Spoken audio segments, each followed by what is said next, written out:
So just looking at this video, you might get the impression that these people are at some kind of concert. They're waiting to get into somewhere really important. There's maybe some type of riot going on, but you would be wrong on all of those assumptions because what these ladies are out here fighting for and fighting so hard to get to are free 3-packs of human hair bundles. Is your wig squeezing your brain too tight, heifer? Yes, that's right. You heard it.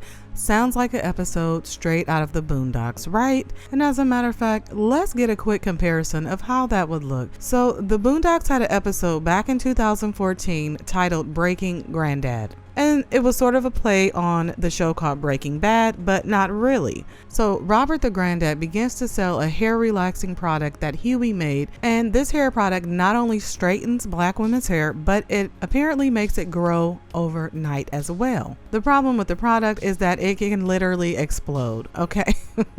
But that doesn't stop the Grandad from trying to sell it. In fact, a major business owner gets her hands on this stuff, and she is willing to sell this product at any cost, no matter what happens to the people who buy it, i.e. the black women who are lining up outside of the salon when she starts to sell this product. So as you guys can see from this clip from the Boondocks, all these women standing outside this hair salon is eerily similar to all the women who were standing outside the hair salon in Houston, Texas, waiting to get their hands on the free bundles of weave. The reason why this comparison is kind of unsettling is because this Boondocks episode was aired in 2014, but this took place in Houston, Texas about a week ago. So here we are over a decade later, and once again, the Boondocks show has definitely hit spot on some of the stereotypes that plague the black community. Houston, seriously, like y'all really gotta stop. Like it's no reason why y'all should be at this hair gallery acting a fool like this, y'all. First of all, I got up early this morning, y'all. I got about 5 something. I'm like, oh, I'm finna go to the stove, finna get me some hair. I wasn't even going for the bundles for real. I was going for the bundles, but if I was to get them, I was gonna get them. I was going for the pack hair, for the braiding hair. I get there, it's about 5 something. Baby, the line is wrapped around the building. I'm like, yeah, see, I don't got time for this. I don't got time. Like, I get it. People really don't be having the funds during school time, so this was the perfect time. But let me tell y'all something.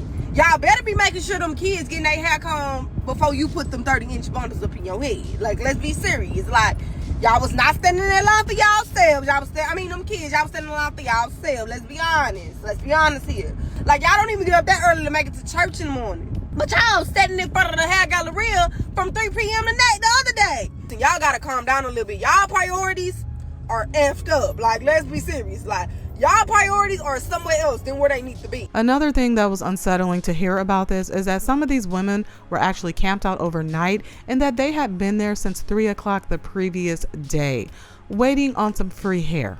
Stop it. Get some help. Okay? I mean, it doesn't sound more desperate than that, at least in my opinion. So you got the women that were camped there overnight and everything. And when morning comes, they go to try to open the doors. And what happens? There's pure chaos.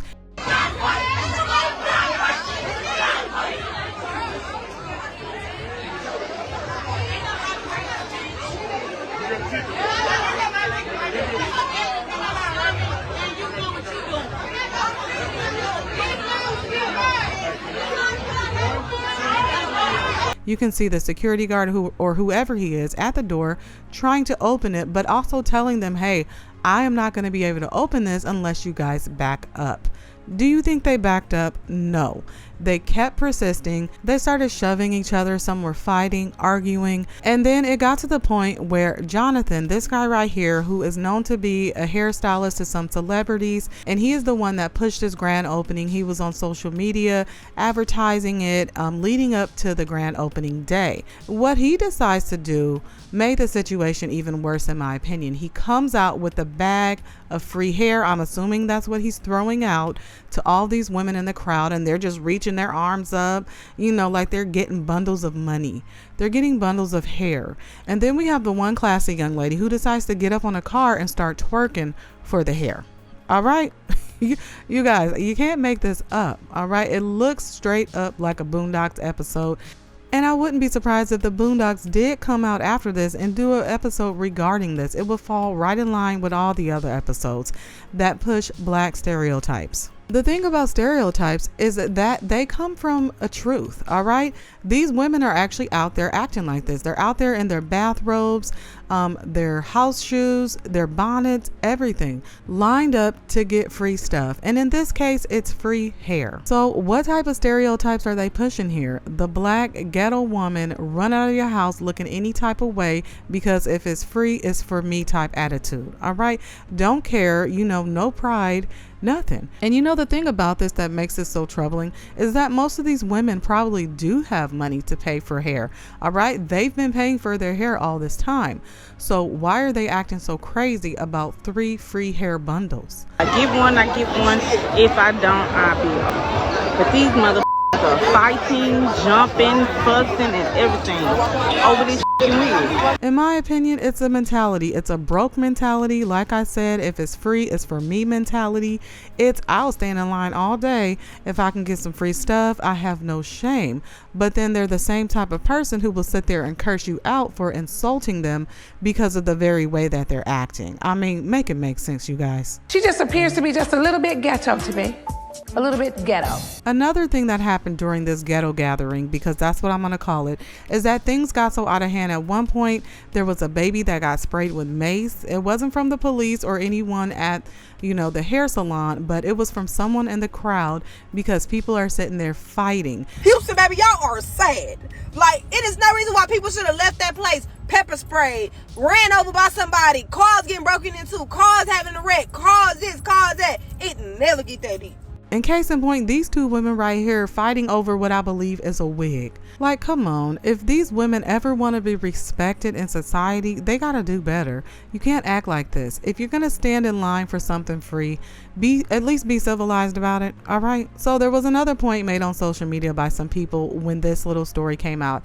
And people were saying that they could have done a better job at giving away these free hair bundles, like maybe take numbers of the first 200 people that were in line, maybe do a drawing of some sort, so it wouldn't be so much chaos and madness at grand opening time. But at the end of the day, I think that's what they wanted, because the end result is that they ended up being on more social media outlets, more people ended up talking about them, and more people found out that there was a grand opening and that they opened up a new hair galleria in Houston, Texas. So it's all about marketing for these companies, but at the end of the day, they're harming the communities that they are in. The thing about places like this that sell all this hair product, these weaves, these wigs, is that they'll never go out of business due to the long-standing history with black women and their hair, okay? Black women's hair texture and how they wear it has long since been the topic of controversy, and everybody seems to have an opinion about it. The thing about that is that it's literally their hair. You cannot sit there and judge someone and tell them what to do with their hair. I'm okay with people wearing weaves,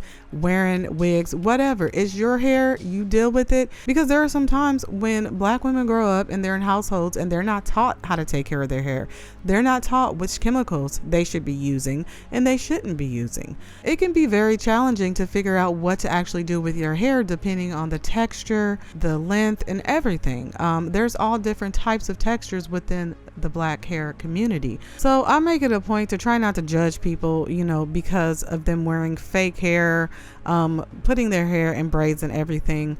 Let people do them, whatever makes them comfortable and happy.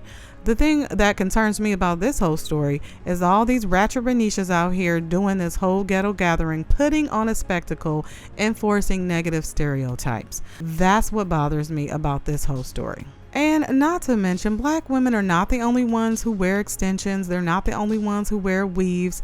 But for some reason, social media and the media tends to focus on black women and what they're doing with their hair. That's another thing that's always bothered me. There are plenty other races and cultures who wear weaves and wear extensions and wigs, but for some reason, it never ends up being a topic of major controversy unless it's a black woman.